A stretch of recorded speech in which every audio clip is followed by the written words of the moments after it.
Hey everyone, welcome to MT Guitar. Hope you're doing well. Today I want to cover 7 essential grooves, and these are sure to make you a better guitar player, a better musician. I just spent 32 hours in the studio in the last week, so if anything, I was reminded about many things, but one thing is how crucial it is to constantly become a better rhythm player. Not only rhythm guitar, but just in general to improve your rhythm, to improve your ability to groove, whatever the style, whatever the tempo, whatever the guitar part. It's just so crucial. And I think it's one of the main things that separates, say, intermediate to advanced, or beginner to intermediate even, and what separates advanced to professional. And I've met a lot of musicians over the past 20 years. I've had countless conversations with other professionals about how we would prefer to play with people who have a really good sense of time. Even more importantly than somebody who maybe knows a bunch of scales or can really impress you with speed. If a musician is doing something fast but it doesn't have a good time feel, or if it's out of sync with the beat, it's actually doing more harm than good sometimes to the band or to the groove of the song. So something to consider is we always want to get better at groove, okay? Always want to get better at rhythm. Which brings me to another point, that we should all practice with a metronome, okay?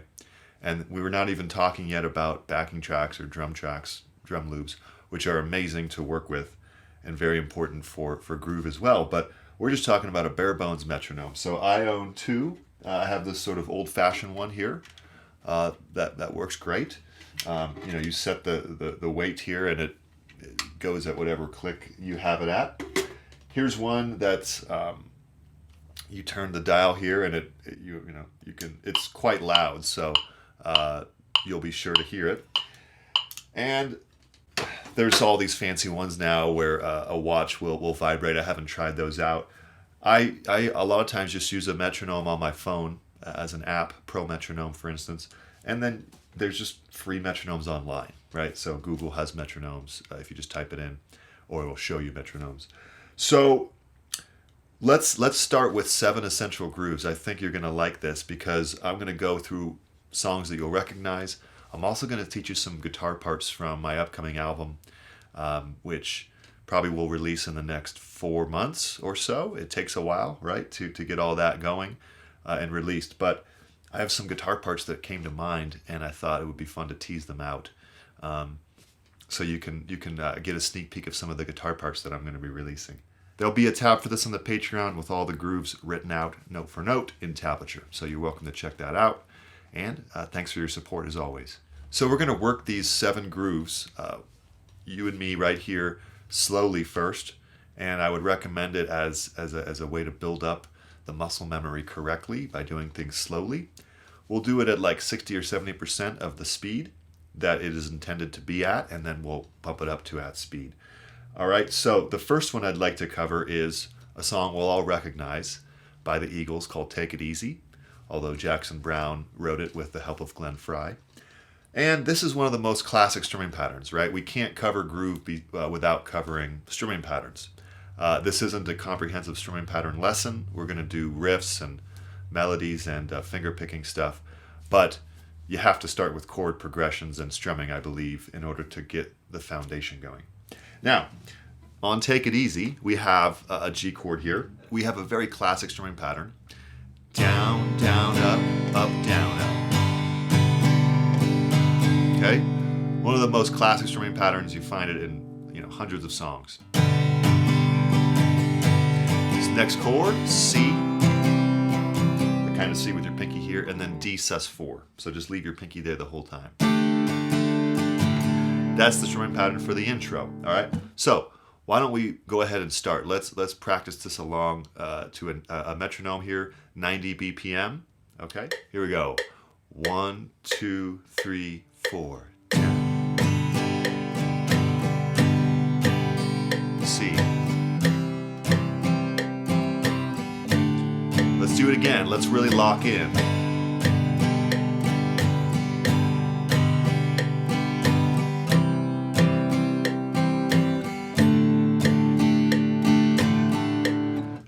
And the goal, once again, is to have it feel good, have it feel relaxed, completely dependable, not wavering, okay? So you could do that for hours. All right, now let's try 140, which is more or less the tempo of the song. Here we go. 1, 2, 3, 4.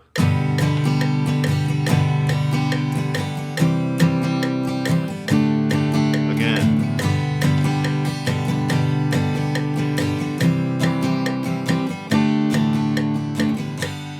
Nice. All right, that should be a good warm-up for our strumming. We're going to do another strumming one here. This one's from an upcoming song of mine called Help Me Out. I've played it on a few live streams. But I have this pre-chorus that came to mind because I do this thing where I'm anticipating the next chord. So it's A to E over and over for 3 times. And it's tricky. Then it goes to a B sus4 where it's like a B without the bar chord. So the first 2 strings are open. But it's tricky because the way I wrote it as down, up, down. Okay? Now, that's an upbeat. So normally you might want to start this if you're new to anticipations with an up strum, because then our arm is moving always down or up depending on the downbeat or upbeat. 1 and 2 and 1 and 2 and. So that would be like this: 1 and 2 and 4 and 1 and 2 and, or down up up down up. Not like a problem, but the issue with that in terms of the guitar part is I wanted a strong strum, and a down strum is stronger. So I wrote it without even thinking as down, up, down, up, down, up. And I reversed the down, up pattern just to give it the anticipation of stronger feeling. So it turned out like this. Down, up, down, up, down, up. And it's important to be able to do that because you don't always want to just blindly follow the down-up pattern, even though it'll work more than half the time for sure. But sometimes you want to have an anticipation, or the and, before a downbeat, which is in this case the and of 2, to be right there with a strong down strum. So let's try this at 80, which is 60% or 2/3 of the speed, and then we'll try it at 120. Here we go. 1, 2, 3, 4.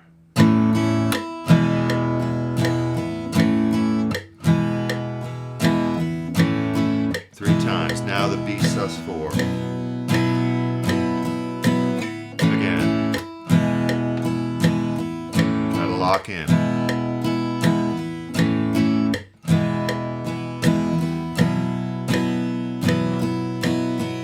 Okay. All right, now we're going to try that at 120, which is more or less the tempo of the song, and really try to fit in between those downbeats with that down strum in rhythm. 1, 2, 3, 4.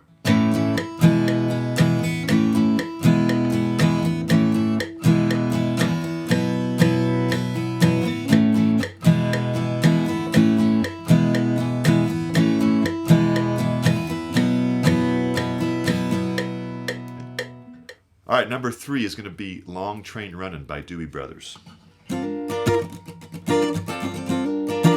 This is a 16th note strumming pattern, and we're going to be doing 16th notes. So hammer on in time over this G minor 7.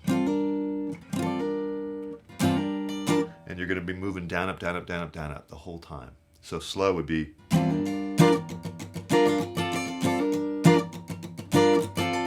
Let's switch gears to fingerstyle. If we looked at landslide, I know there's generally a capo on this, but if we just do thumb only, we can work on finger style groove by just isolating the thumb. I mean, I can't tell you how important it is to get that thumb going before you even add the fingers. All right? So for landslide, we're going to do C, 5th and 4th strings with the thumb twice, G over B, 5th and 4th strings twice, A minor, 5th and 4th strings twice, back to G over B. Okay, we're going to try it at 100 slow and then move it up to 160. Here we go. 1, 2, 3, 4. Try to lock into that quarter note.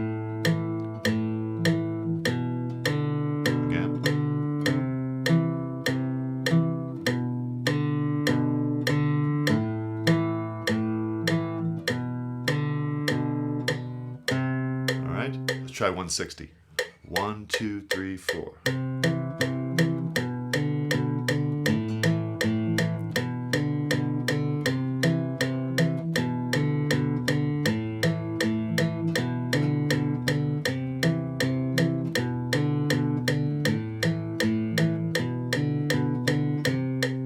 All right, for number 4, we're going to do Bruce Hornsby, The Way It Is. I'm actually recording this song as well on my album. It's the only cover on my album called MT.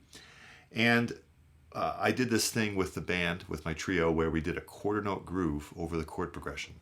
So A minor, I'm not going to go through my exact voicings yet. You can see that later when I release the album. But A minor, E minor, D, C, okay? Is all played with a quarter note groove like this. Standing in line, marking time, waiting on the welfare time. And then the G kind of goes into strumming pattern, so we'll skip that for now. So we're just going to do a quarter note groove on those 4 chords, A minor, E minor, D, C. You can do it with a pick or with fingers, but the idea is 1 strum per beat, okay? Nothing fancy, but it's actually harder than you would imagine to do that really clearly with a nice groove. So we're actually going to do this slow at 70, and then we'll speed it up to 110. All right, here's 70. 1, 2, 3, 4.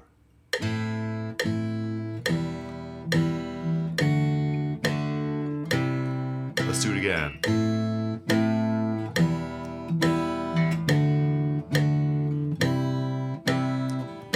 Okay.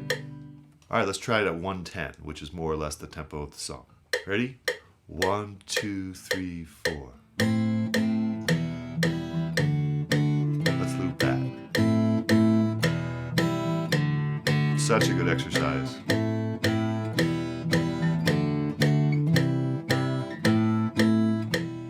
Lock into that quarter note groove. Standing in line, marking time, waiting on the welfare time. I know it's not how the song goes. It usually goes to G. Last time. Cause they can't buy a job. Okay. All right, that was number 5. We're getting towards the end here. We're going to do House of the Rising Sun. And this one's in 6/8. We can't ignore 6/8 or 3/4, right? So that's a little different in terms of the time signature, but the same principles of groove apply, right? We want to make sure we're really locked in. So we're just going to do this on an A minor chord. The same pattern applies to all the chords of the song. But we're going to go on an A minor here. We're going to go 5th, and then 5th again, 3rd, 2nd, 1st, 2nd, 3rd. Okay? You could do it with a pick if you want. Either way. All right, now because this is in 6/8, we want the 8th note to get the beat. All right, that's what the 8 means below the 6. So that means that we usually want a faster tempo because the 8th note is getting the beat, which is twice as fast. So we're going to start with 140 and work up to around 190. So here's 140. Ready? 1, 2, 3, 4, 5, 6.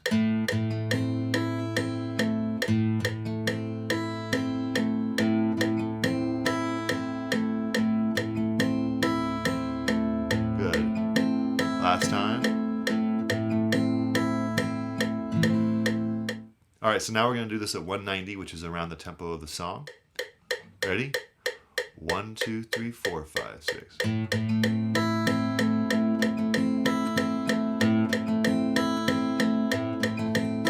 There is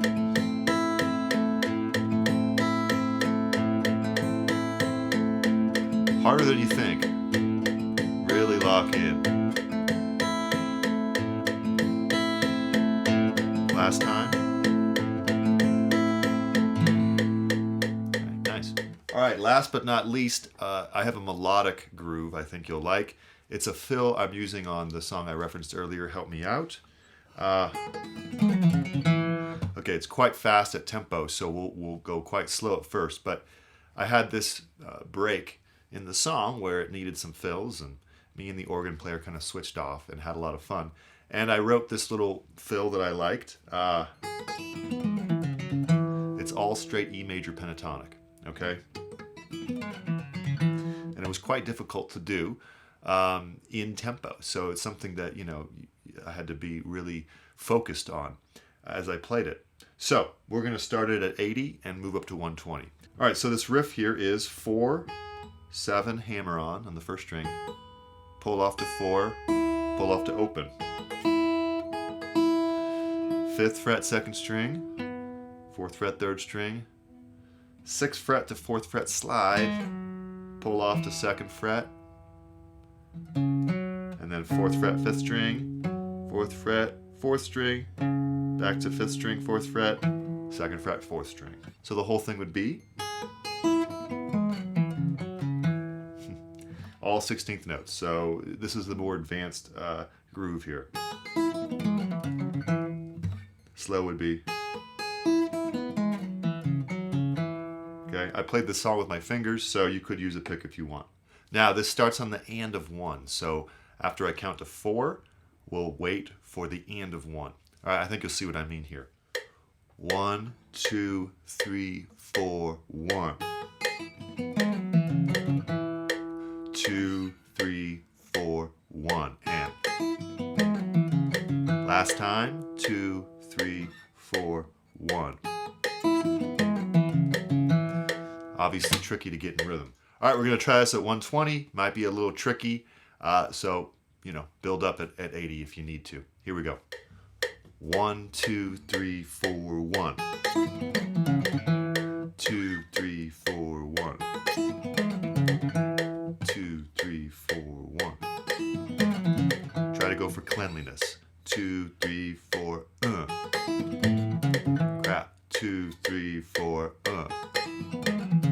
That was better. 2, 3, 4,